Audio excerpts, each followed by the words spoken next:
Universitas Mercu Buana. Di sini saya akan menjawab forum 8 mata kuliah laporan akuntan. Yang pertama, apa saja metode sampling dalam audit? Menurut pernyataan standar audit atau PSA nomor 26, sampling audit adalah penerapan prosedur audit terhadap kurang dari 100% unsur dalam saldo akun atau kelompok transaksi dengan tujuan untuk menilai beberapa karakteristik saldo akun atau kelompok transaksi tersebut. Kemudian ada alasan lain bagi auditor untuk memeriksa kurang dari 100% unsur dalam saldo akun atau kelompok tersebut, yaitu untuk memperoleh pemahaman atas sifat operasi entitas atau memperjelas pemahaman atas pengendalian suatu entitas.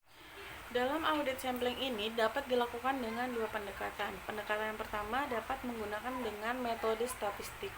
Pendekatan yang kedua dapat menggunakan metode non-statistik.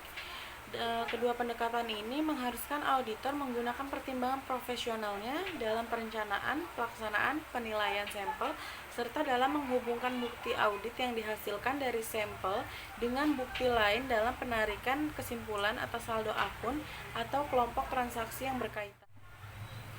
Nah, metode statistik atau dapat disebut dengan metode pemilihan secara acak adalah cara pemilihan sampel dengan sedemikian rupa sehingga setiap unsur di dalam populasi memiliki kemungkinan yang tidak sama untuk dipilih menjadi sampel.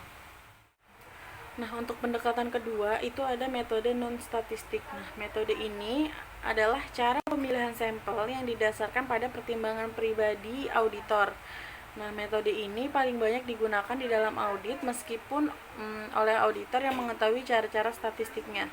Hal ini disebabkan karena mudah ataupun karena metode pemilihan sampel secara statistik tidak dapat diterapkan dan tidak memungkinkan apabila digunakan. Untuk pertanyaan kedua, apa saja yang dipertimbangkan dalam penentuan sampling? Faktor-faktor yang harus dipertimbangkan dalam menentukan ukuran sampel dan mengevaluasi hasil sampel juga sama, meskipun tidak dinyatakan secara non-statistik. Nah, penentuan tersebut adalah yang pertama, menentukan ukuran sampel. Determinan utama dari ukuran sampel dalam sampling non-statistik adalah yang pertama, ada risiko penetapan dan risiko pengendalian terlalu rendah. Yang kedua, tingkat deviasi bisa ditoleransi. Yang ketiga, tingkat deviasi populasi diharapkan untuk setiap atribut. Nah, untuk penentuan kedua itu menentukan metode pemilihan sampelnya.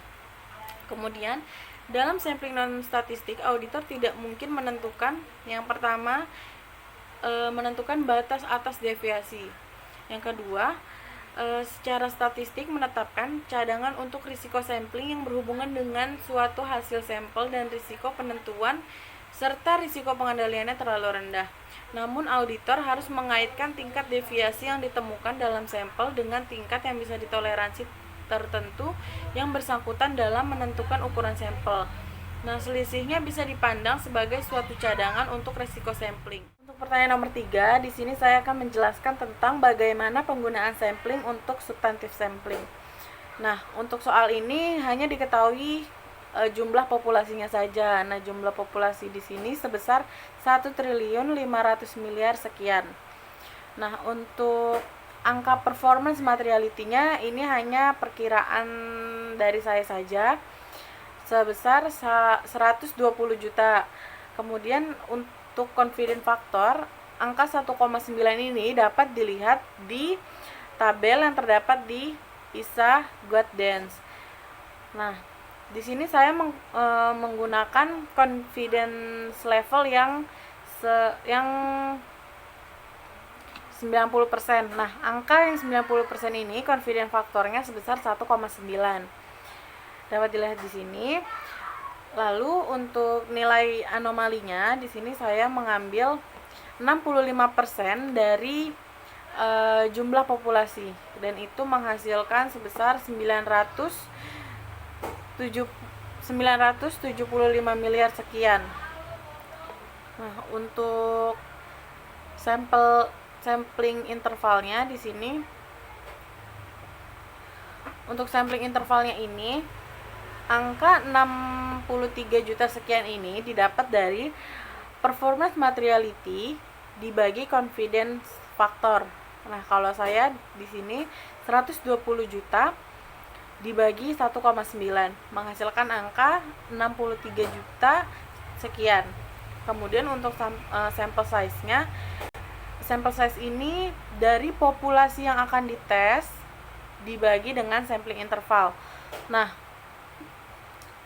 populasi yang dites itu didapat dari jumlah populasi yang ada di angka di atas ini dikurangi dengan nilai anomali yang tadi saya jelaskan, yang 65% dari jumlah populasi yang akan dites itu menghasilkan populasi yang akan dites. Nah, kita langsung aja ke yang monetary unit sampling maksud saya. Nah, di sini, untuk sampling yang ini di-sort berdasarkan nilai terbesar. Dan kalau saya seharusnya diambil sebanyak 8.313 sampel yang mempunyai nilai terbesar pertama. Tetapi karena 8.000 sampel ini terlalu banyak, jadi di sini saya ambil sebanyak 20 sampel pertama saja dari 8.313 sampel size. Maka menghasilkan tabel sebagai berikut ini. Lalu yang di sort itu dari soal sebelumnya itu yaitu outstandingnya. Jadi kita sort dari yang terbesar. Nah, saya ambil 20 sampel pertama dari yang sudah di sort outstandingnya tadi. Nah, jadi menghasilkan tabel-tabel sebagai berikut. Lalu untuk sampel yang kedua, di sini ada random sampling. Nah, random sampling ini saya menambahkan tabel tambahan di dalam soalnya, yaitu tabel untuk random. Nah, tabel random ini saya beri rumus sama dengan RAND buka kurung dan tutup kurung, lalu menghasilkan angka random. Terus kita teruskan rumus itu sampai ke bawah, sampai ke akhir data piutang itu. Lalu setelah selesai kita tarik ke bawah rumus itu, jangan lupa kita copy paste value agar angkanya tidak berubah-ubah, karena kalau misalkan kita tidak copy paste value itu angkanya akan terus berubah. Jadi kita copy paste value agar angkanya tetap. Kemudian jika sudah seperti itu, sudah menemukan angka dari rumus random tadi, angka itu saya sort dari yang terkecil hingga terbesar. Jadi nanti angkanya akan berubah. Nah, menghasilkan tabel sebagai berikut. Nah, tabel ini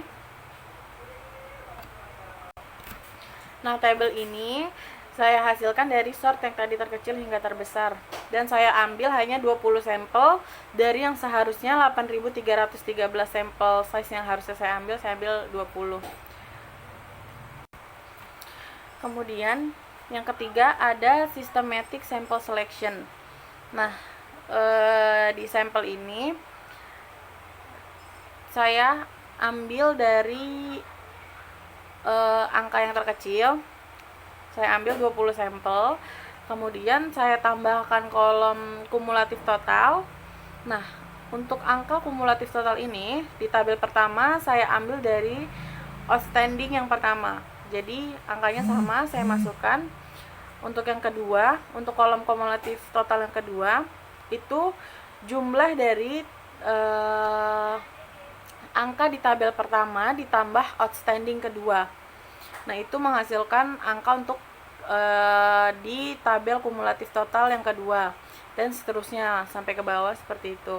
Kemudian saya tambahkan kembali untuk tabel sampling interval. Nah, tabel sampling interval ini untuk angka pertamanya itu saya ambil secara random, yang pasti saya ambil di bawah angka 24 juta. Nah, saya ambil sebesar 150.000. Nah, di sini karena 150.000 ini di bawah 24 juta, maka di sini di include in sampelnya menghasilkan yes. Nah, yes ini artinya dapat digunakan untuk sampel. Nah, untuk kotak kedua dari sampling interval ini saya dapat dari dari 150 ini yang sampling interval pertama ditambah sampling interval yang kita cari di awal tadi, yang dengan rumus performance materiality dibagi confidence factor.